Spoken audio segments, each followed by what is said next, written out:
नमस्ते बच्चों। इससे पहले देखो बच्चों, हमने इससे पहला टॉपिक देखा था विस्थापन व पथ लंबाई या दूरी। इसके बाद जो हमारा नेक्स्ट टॉपिक है वो है बच्चों औसत वेग व चाल। कि औसत वेग और चाल के द्वारा हम कैसे डिफाइन कर सकते हैं एक वेक्टर और एक स्केलर क्वांटिटी को।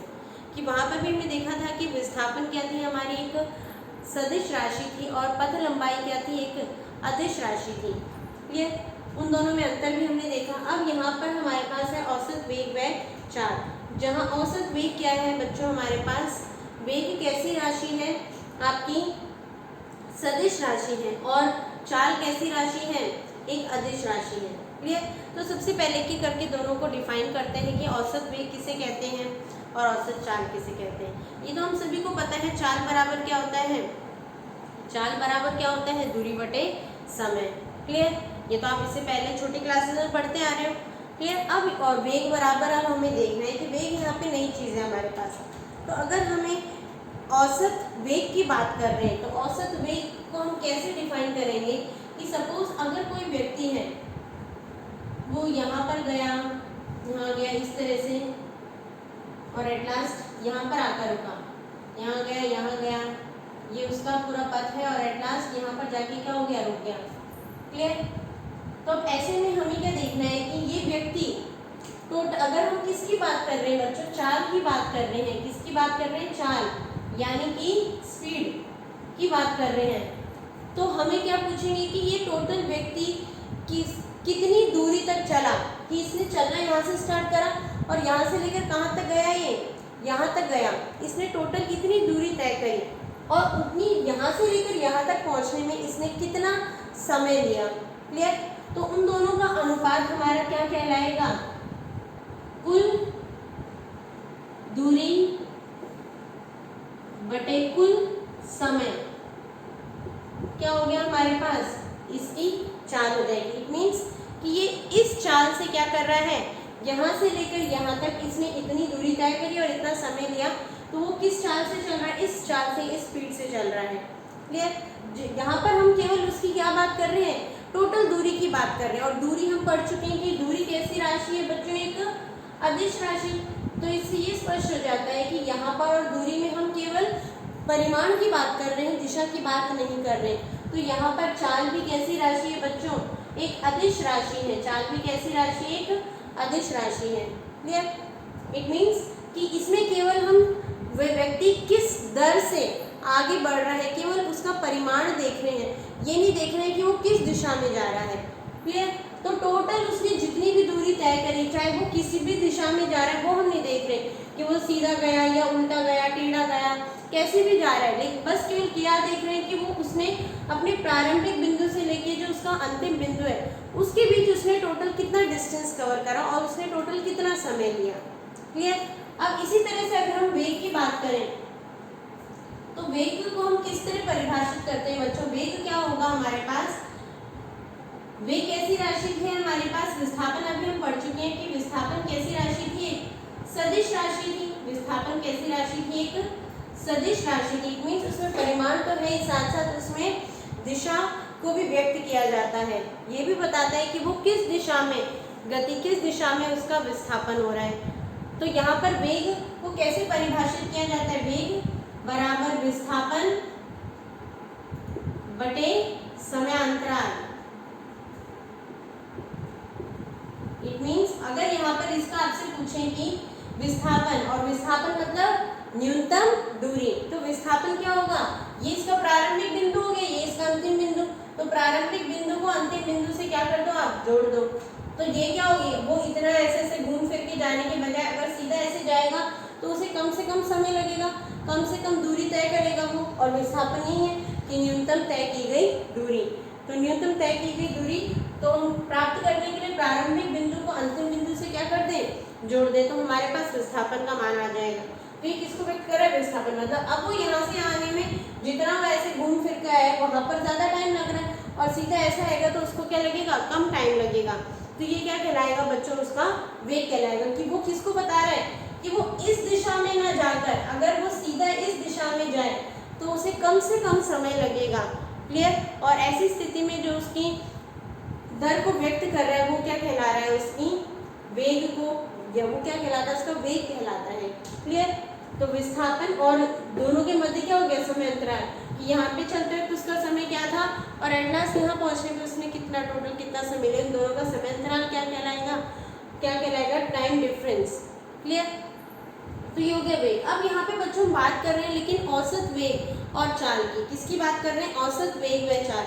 जब हमारे पास बहुत सारे मान होते हैं, क्लियर, एक दो या दो से अधिक क्या होते हैं, मान होते हैं, तो और उनका हमें क्या निकालना होता है, अगर हमें उसकी रिजल्ट निकालना होता है तो हम क्या निकालते हैं बच्चों, उसका एवरेज लेके चलते हैं कि हाँ भाई हमारे पास कोई भी वक्र है, अगर हमारे पास समय और दूरी के मध्य, दूरी व समय के मध्य अगर हमने क्या खींचा है, ग्राफ खींचा है, और वो ग्राफ हमारे पास इस तरीके से प्राप्त हुआ। अब इसमें यहाँ से लेकर यहाँ तक कितने भी पॉइंट्स ले सकते हो आप, बहुत सारे पॉइंट्स ले सकते हैं। तो अगर यहाँ से लेकर यहाँ तक, यहाँ से लेकर यहाँ तक अगर हमें क्या निकालना है इसका, आपसे पूछे कि इसका क्या निकालो, कि इसकी एवरेज स्पीड निकालो, एवरेज वेलोसिटी निकालो, तो एवरेज वेलोसिटी और एवरेज स्पीड क्या होगी, कि मतलब जब हमारे पास नंबर ऑफ वैल्यूज़ होती है, बहुत सारी वैल्यूज़ होती हैं, तो हम क्या निकाल लेते हैं, उसका एक लगभग मान प्राप्त कर लेते हैं कि हाँ भाई जितने भी मान हमें प्राप्त हुए इन सब, ये सभी लगभग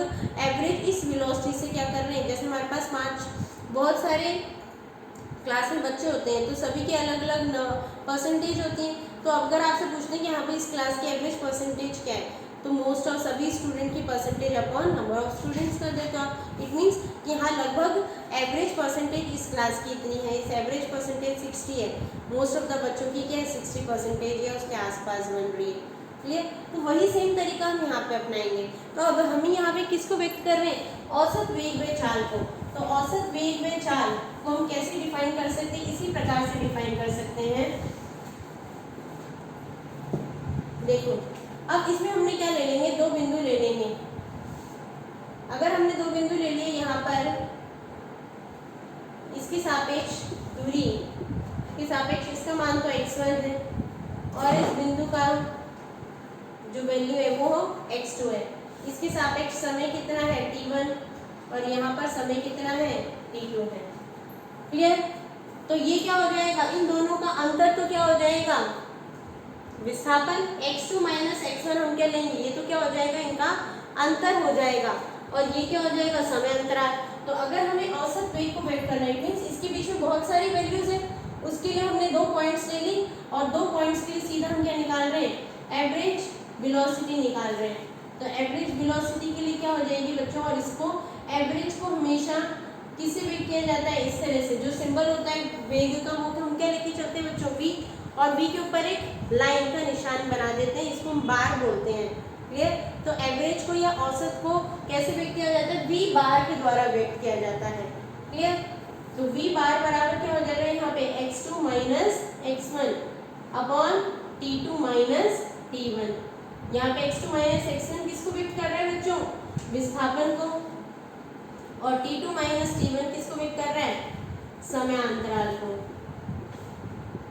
इट मीन्स एवरेज वेलोसिटी क्या है, विस्थापन बटे समय अंतराल। क्लियर। विस्थापन बटे समय अंतराल। क्लियर।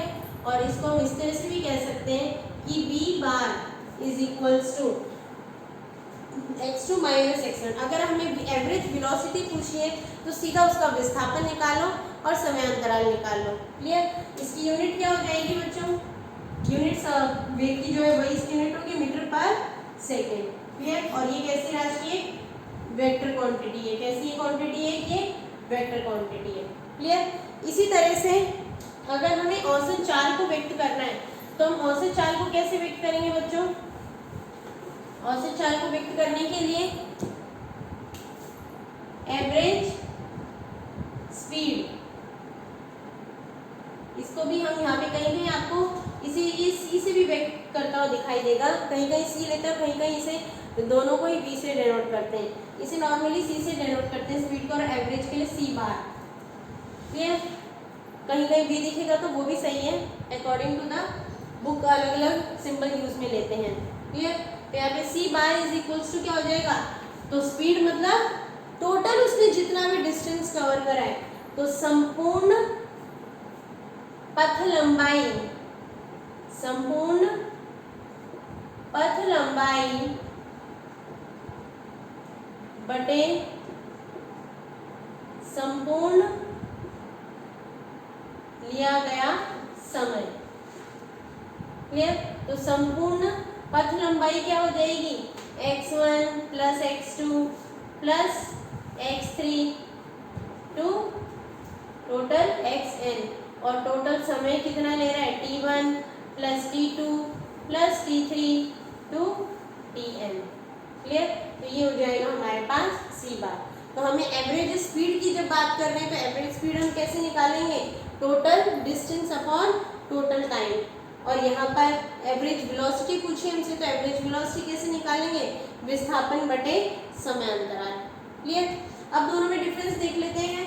इसकी यूनिट भी क्या है हमारे पास बच्चों, मीटर पर सेकेंड ये, बट ये कैसी क्वांटिटी है, स्केलर क्वांटिटी है। कैसी क्वांटिटी है, एक स्केलर क्वांटिटी है। क्लियर? दूसरी चीज कि एवरेज वेलोसिटी एवरेज स्पीड के बराबर कब होगी, कब होगी बच्चों, कि कब हम कहेंगे कि एवरेज वेलोसिटी और एवरेज स्पीड दोनों क्या होंगे, बराबर होंगे। कब होंगे बराबर, जब कोई भी वस्तु या कोई भी व्यक्ति सीधी सेम रेखा में, एक सीधी रेखा में, या हम कह सकते हैं एक सीधी सरल रेखा में क्या कर रहा है, गति कर रही है कोई वस्तु, तो ऐसी स्थिति में उसकी एवरेज स्पीड और एवरेज वेलोसिटी क्या होगी, सेम होगी। ये व्यक्ति इसने ए पॉइंट से चलना स्टार्ट करा, ए पॉइंट से चला और ए से लेकर कहाँ पर, बी पॉइंट तक गया। तो बी पॉइंट तक इसने टोटल डिस्टेंस कितना कवर करा, 6 किलोमीटर कवर करा, और टोटल इसने समय कितना लिया, टोटल इसने समय लिया है यहाँ पे 30 मिनट। क्लियर? तो ऐसी स्थिति में अगर आपसे पूछेंगे एवरेज स्पीड निकालो, तो एवरेज स्पीड क्या हो गया, टोटल डिस्टेंस कितना कवर करा है इसने, 6 किलोमीटर, टोटल टाइम कितना लिया, 30। क्लियर? और अगर आपसे एवरेज वेलोसिटी पूछ रहे हैं, एवरेज वेलोसिटी पूछ रहे हैं, तो एवरेज वेलोसिटी भी क्या निकालोगे आप, यहाँ पे क्या था इसका, ये x इक्वल्स टू यहाँ पे 0, और यहाँ तक x की वैल्यू कितनी है, 6 है।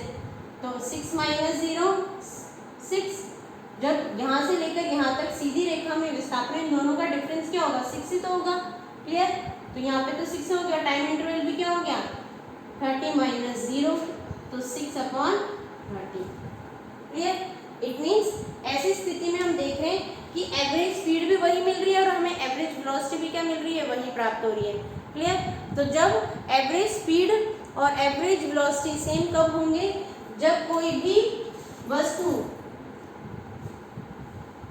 सीधी सरल रेखा में गति करती हो, सीधी सरल रेखा में गति करती हो, तो माध्य, तो उसका औसत वेग व औसत चाल क्या होंगे, समान होंगे। ये दूसरी चीज, सामान्यतः औसत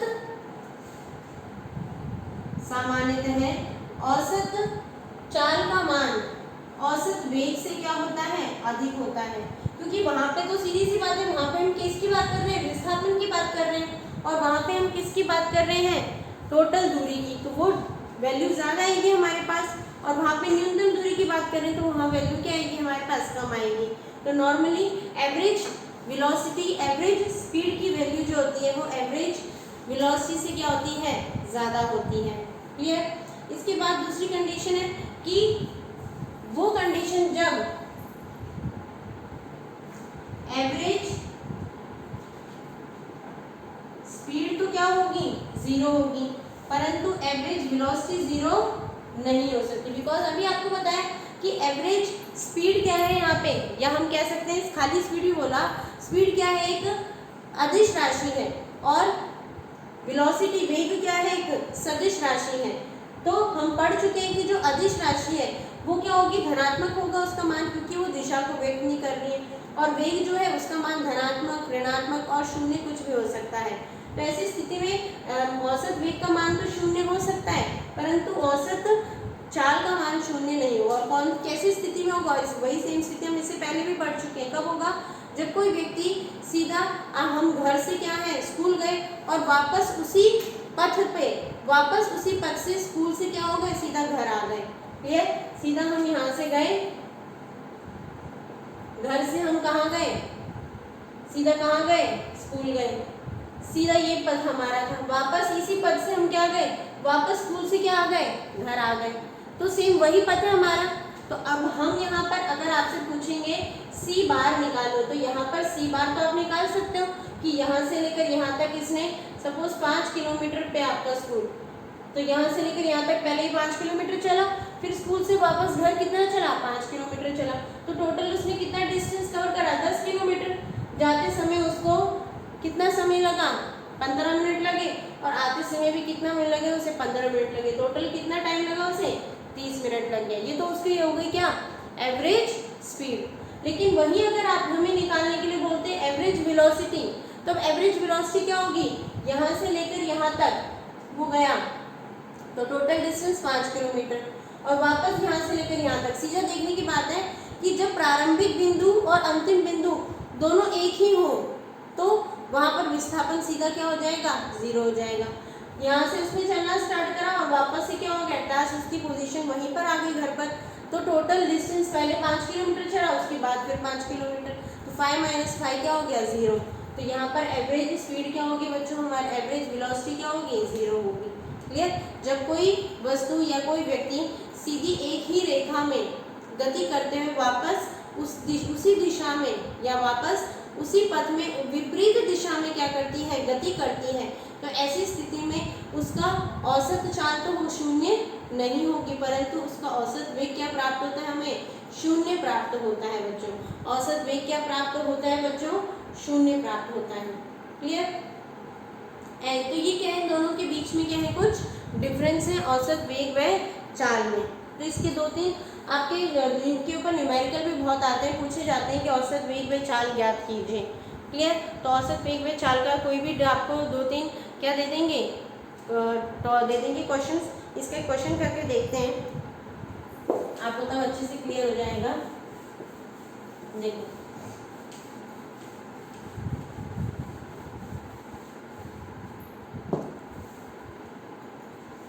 ये क्वेश्चन है आपका कि एक व्यक्ति है जो कि अपने घर से कहाँ तक गया, घर से बाजार तक गया। कितना डिस्टेंस कवर करा उसने, 5 किलोमीटर, और कितना समय लिया उसने, 15 मिनट। ये उसके बाद अपने घर से फिर अब बाजार से लेकर स्कूल गया, और स्कूल तक का डिस्टेंस उसका कितना था,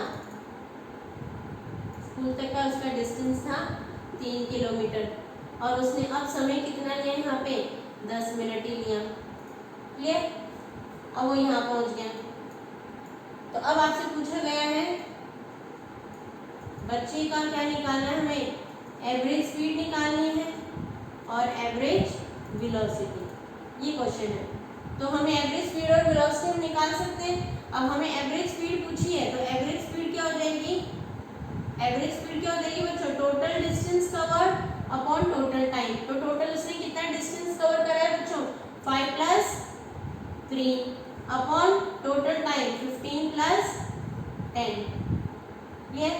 तो 8 अपॉन कितना हो गया, 25 मिनट्स में। इसको फिर चेंज किसमें, क्योंकि किलोमीटर में, इसको चेंज किसमें कर लेंगे, आवर में चेंज कर लेंगे।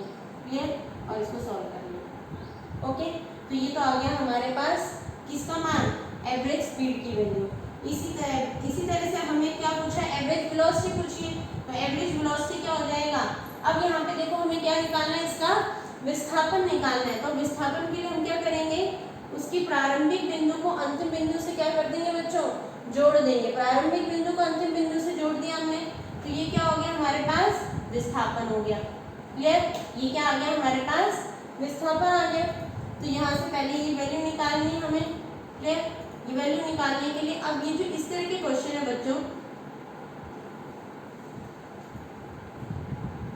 इस तरह के क्वेश्चन है, इनको हल कैसे किया जाएगा, कि अगर ये एक राइट एंगल ट्राइंगल होता तब तो आप सीधा पाइथागोरस प्रमेय लगाते और हल हो जाता। अब क्योंकि राइट एंगल ट्राइंगल नहीं है, क्लियर, तो सबसे पहले तो क्या काम है हमारे इसमें, एक राइट एंगल ट्राइंगल बनाए, क्लियर, राइट एंगल ट्राइंगल बनाए और फिर इसको क्या करें, सॉल्व करें, क्लियर। तो वैसे क्वेश्चन आपको और बाद में कराए जाएंगे, ठीक है। पहले इसको एक सिंपल फॉर्म में ही देख लेते हैं। ये हो गया हमारा कितना, 3 किलोमीटर 10 मिनट। अब ये क्या दिख रहा है आपको, एक राइट एंगल ट्राइंगल, ठीक है, राइट एंगल ट्राइंगल हो गया। अब सीधा इसमें ये किसको व्यक्त कर रहा है, विस्थापन, और विस्थापन क्या है यहाँ पे, कर्ण है। तो यहाँ पे सबसे पहले इसका मान निकालेंगे। इसका मान निकालने के लिए हम क्या यूज करेंगे, पाइथागोरस प्रमेय। तो यहाँ पे जी एस का square is equals to G B square plus B S square, कितना हो जाएगा, जी बी स्क्वायर क्या है हमारे पास, 5 का स्क्वायर प्लस 3 का स्क्वायर, कितना हो गया, 25 प्लस 9, कितना आ गया बच्चों, 34। It means G S square कितना, जी एस कितना आ गया, अंडर रूट कितना आ गया, 34 आ गया हमारे पास, ओके, ठीक है। तो यहाँ पर विस्थापन कितना हो गया, अंडर रूट 34, क्लियर। तो सीधा हम यहाँ पे वैल्यू क्या रख देंगे, V bar is equals to under root 34 upon समय अंतराल, यहाँ पे 15 है और यहाँ पे कितना है 10, तो 15 माइनस 10 क्या हो जाएगा, अंडर रूट 34 अपॉन 5, क्लियर। इस तरह से क्या करेंगे, हम वैल्यू निकालेंगे। आपको देखने से पता चल रहा है कि हमारे पास एवरेज स्पीड की वैल्यू तो ज़्यादा आ रही है और एवरेज वेलोसिटी की वैल्यू क्या आ रही है, बहुत कम प्राप्त हो रही है, क्लियर। तो बहुत बार पूछा जाता है औसत वेग व औसत चाल में अंतर स्पष्ट कीजिए, या औसत वेग व चाल को डिफाइन कीजिए, या इसके ऊपर न्यूमेरिकल पूछे जाते हैं। इन तीनों में से किसी भी टाइप के क्वेश्चन इसमें पूछे जा सकते हैं आपसे, क्लियर। तो ये है हमारा औसत वेग व चाल का टॉपिक। इससे संबंधित और भी प्रश्न हम इसके बाद, ये 3-4 टॉपिक हो जाएंगे, फिर उसके बाद देखेंगे इसके न्यूमेरिकल संबंधित सारे क्वेश्चंस, क्लियर। इसके बाद है बच्चों हमारा ताक्षणिक वेग व चाल, जो कि हम पढ़ेंगे अपने नेक्स्ट लेक्चर में, क्लियर। Thank you.